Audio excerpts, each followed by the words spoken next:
ಉತ್ತರ ಕರ್ನಾಟಕದ ಹೆಮ್ಮೆಯ ರೈತ ಧ್ವನಿ ಟಿವಿ ಚಾನೆಲ್, ಬೆವರಿಗೊಂದು ಭರವಸೆ. ಶಾಸಕ ಶ್ರೀನಿವಾಸ್ ಮಾನೆ ಅವರ ಮುಂಚಿತ ಹುಟ್ಟುಹಬ್ಬದ ಅಂಗವಾಗಿ ಸರ್ಕಾರಿ ಶಾಲಾ ಮಕ್ಕಳಿಗೆ ನೋಟ್ಬುಕ್ ವಿತರಣೆ. ಹೌದು, ಜನಪ್ರಿಯ ಶಾಸಕರಾದ ಶ್ರೀ ಶ್ರೀನಿವಾಸ್ ಮಾನೆ ಅವರ ಮುಂಚಿತ ಹುಟ್ಟುಹಬ್ಬದ ಪ್ರಯುಕ್ತ ತಾಲೂಕಿನ ಮಾಸನಕಟ್ಟಿ ಗ್ರಾಮದ ಸರ್ಕಾರಿ ಪ್ರೌಢಶಾಲೆಯ 8ನೇ ತರಗತಿ ವಿದ್ಯಾರ್ಥಿಗಳಿಗೆ ನೋಟ್ಬುಕ್ಗಳನ್ನು ವಿತರಿಸಲಾಯಿತು.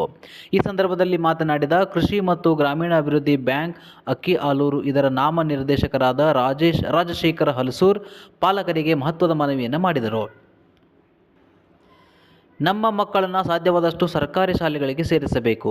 ಖಾಸಗಿ ಶಾಲೆಗಳತ್ತ ಹೆಚ್ಚಿನ ಒಲವು ತೋರುತ್ತಿರುವ ನಾವು ಸರ್ಕಾರಿ ಶಾಲೆಗಳಲ್ಲಿ ದೊರೆಯುತ್ತಿರುವ ಸೌಲಭ್ಯಗಳ ಬಗ್ಗೆ ಗಮನ ಹರಿಸಬೇಕು ಎಂದು ಹೇಳಿದರು.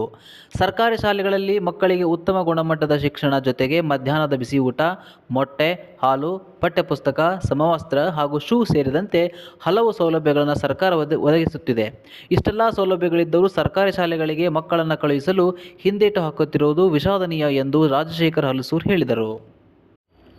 ಇದೇ ವೇಳೆ ನಮ್ಮ ಕ್ಷೇತ್ರದ ಶಾಸಕರಾದ ಶ್ರೀನಿವಾಸ ಮಾನೆ ಅವರು ಈ ಹಿಂದೆ ವಿಧಾನಸಭಾ ಅಧಿವೇಶನದಲ್ಲಿಯೂ ಸರ್ಕಾರಿ ಶಾಲೆಗಳ ಶೈಕ್ಷಣಿಕ ಗುಣಮಟ್ಟವನ್ನು ಹೆಚ್ಚಿಸುವುದು ಹಾಗೂ ಮಕ್ಕಳಿಗೆ ನೀಡುತ್ತಿರುವ ಸೌಲಭ್ಯಗಳನ್ನು ಮತ್ತಷ್ಟು ವಿಸ್ತರಿಸುವ ಕುರಿತು ಧ್ವನಿ ಎತ್ತಿದ್ದಾರೆ ಎಂದು ತಿಳಿಸಿದರು. ಶಾಸಕರ ಹುಟ್ಟುಹಬ್ಬದ ಮುಂಚಿತವಾಗಿ ಸರ್ಕಾರಿ ಶಾಲೆಯ ಮಕ್ಕಳಿಗೆ ಗುಣಮಟ್ಟದ ನೋಟ್ಬುಕ್ಗಳನ್ನು ವಿತರಿಸುವ ಮೂಲಕ ಶಿಕ್ಷಣಕ್ಕೆ ಪ್ರೋತ್ಸಾಹ ನೀಡುವ ಉತ್ತಮ ಕಾರ್ಯ ಕೈಗೊಳ್ಳಲಾಗಿದೆ ಎಂದು ಹೇಳಿದರು.